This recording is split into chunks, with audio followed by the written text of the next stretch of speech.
سچائی کی دلیل نہیں آپ کا یہاں پروگرام ہو گیا، یہ ادھر قبول ہے نا، یہ جماعت قبولیت کی وجہ ہے کہ جناب ابھی محفل شروع ہی ہوئی ہے تو بارش آنا شروع ہو گئی۔ حضور تو جب بارش ہوتی تو حضور خود جا کے بارش میں کھڑے ہو جاتے، فرمایا یہ ابھی اللہ کی طرف سے آئی۔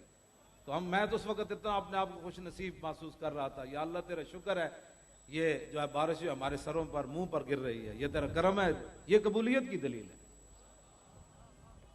یقین اب نہیں آ رہی نا، اب ختم ہو گئی۔ یہی تھا کہ بھائی تم پریشان کیوں ہوتے ہو، کیوں پریشان ہوتے ہو، کیوں لوگوں کی باتیں سنتے ہو، جن کا کام کر رہے ہو ان کی باتیں سنیں، ان کی باتیں سنیں۔ انہوں نے کہا مولانا چھوڑ، لبیک کے ساتھ کیا ہونے والا ہے، مجھے یہ بتا کہ صدیق اکبر جب نماز پڑھانے لگے 9 ہجری کو اور مقام عرج کے اوپر صبح کی نماز پڑھانے لگے صدیق اکبر صبح کی، اور یہاں تک ہاتھ لے گئے تھے صبح کی نماز پڑھانے کے لیے، تکبیر تحریمہ ہو گئی۔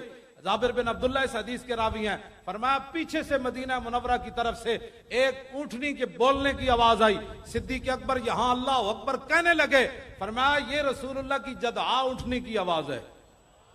حضور کی 3 اونٹنیاں ہیں، غدبا، قصوا اور جدعا، تو افضل الخلق یہ حکمران ہے مسلمانوں کے۔ حضور کی شان تو براء الورا ہے، انہیں یہ بھی پتا تھا کہ حضور کی فلاں اونٹنی کی آواز ایسے ہے۔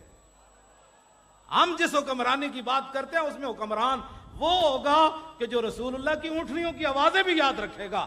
ہاں جی، فرمایا جدعا اونٹنی کی آواز ہے، نماز اللہ کی پڑھنے لگے تھے لیکن حضور کی اونٹنی کی آواز آئی تو ہاتھ نیچے کر دیے، فرمایا اب حضور ہی آئیں گے تو نماز پڑھائیں گے۔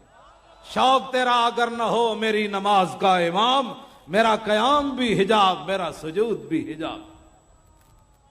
توجہ جی، کیا اتنے ہاتھ چکیا بندہ اونٹنی دی آواز سن کے نیچے کر لوے؟ کیوں جی، اونٹنی کی آواز تو ایک جیسی ہوتی ہے نا؟ نہیں ہوتی ایک جیسی، باتیں لوگ کرتے ہیں۔ آپ حضور کی شانیں بیان کریں۔ ہاں، افضل الخلق بعد الرسل کا یہ عمل میں رات کو جب اٹھتا ہوں نا، مجھے کوئی پریشانی ہو تو میں صرف یہ ایک حدیث پڑھ کے پھر مجھے سکون آ جاتا ہے۔ میں کہا جی صحابہ اس غلطی تاڑے چراندے سن کہ حضور دی فلانی اٹھنی کیوں جی بول دی، فلانی کیوں جی بول دی، فلانی کیوں جی بول دی، اور اللہ کی نماز پڑھنے لگے ہوں تو ہاتھ نیچے کر دیں، اور میں آپ حضور ہی آئیں گے تو نماز پڑھے گی۔ دیکھا تو مولا علی آ گئے حضور کی اٹھنی پر۔ یہ جھگڑے جو ہیں تو فرمایا امیرن ام رسولن، فرمایا آپ کو حضور نے میری جگہ مجھے ہٹا کر آپ کو امیر الحاج بنا دیا ہے یا آپ اعلان کرنے کے لیے آئے ہیں؟ وہ بھی تو حیدر کرار تھے، فرمایا امیر آپ ہی ہیں، میں اعلان کرنے کے لیے آیا۔ یہ تو بات ہے، اپنے آپ کو بدلو، یقین کے ساتھ ہمارے ساتھ چلو۔ جو بے یقین، آپ تو یقین والے ہیں، میں آپ سے تھوڑی تھوڑی جو کمی ہے اس کو دور کریں، لوگوں کی باتیں سننا بند کر دیں، بڑی مہربانی آپ کی۔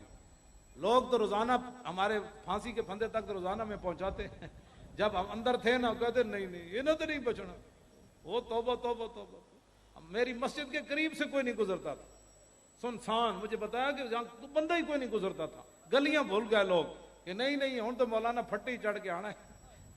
تو میں تو آپ کے پاس سب سے بڑا مجرم تو میں ہوں۔ یہ کوئی جرم ہے یار لبیک کا نعرہ لگانا؟ یہی تو قبر کے اندر جواب ہے، سمجھا؟ جب فرشتے پوچھیں گے ان کے بارے میں تو فرمایا لبیک کہتے کہتے تو آیا۔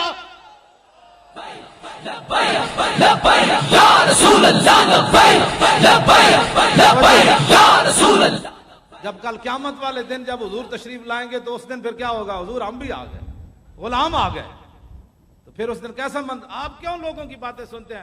ہم نے کبھی لبیک کو استعمال کیا جی؟ آپ نے غلط طریقے کے لیے۔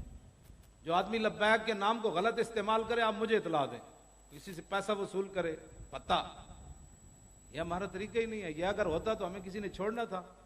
پورے پرچے میں ایسی کوئی بات نہیں ہے میرے خلاف کہ یہ بھتے خور ہیں یا ان کی جماعت قاتل ہے یا انہوں نے بندے مارے ہیں۔ ہمارے بارے میں ایسا کوئی بات، ایک یہی وہ تفتیش کرتے تھے بار بار بدل بدل کر، پیسے کون دیتا ہے؟ لب واہ ہیں، آنکھیں بند ہیں، پھیلی ہیں جھولیاں، کتنے مزے کی بھیک تیرے پاک در کی ہے۔ کیوں کس طرح اللہ حضرت فرماتے ہیں، کیوں تاجدارو خواب میں دیکھی کبھی یہ چیز جو آج جھولیوں میں گدایان در کی ہے؟ یہ ہے وہ بات جو آج جھولیوں میں گدایان در کی ہے۔ یہ جو ادھر سے ہمیں ملا ہے نا تو بادشاہ بھی اس سے پریشان ہے۔ اللہ حضرت فرماتے ہیں دسو اے بادشاہو، پوری دنیا دے شہنشاہ دسو، آج جڑا در رسول دا فقیر خیرات لے کے مڑیا، کیا تہاڈے کول یہ چیز ہے؟ یہی تو ان کو درد ہے، ان کی جھولی میں وہ چیز نہیں ہے تو نہیں ہے، تو ہمارے گاٹے کیوں لگتے ہو؟ جا کے مانگو۔ یہ سرکار کا در ہے، در شاہاں تو نہیں جو مانگ لیا اور بھی کچھ مانگ، جھولی ہی میری تنگ تھی کیا مانگتا ان سے، وہ تو کہتے رہے مانگ ذرا اور بھی کچھ مانگ۔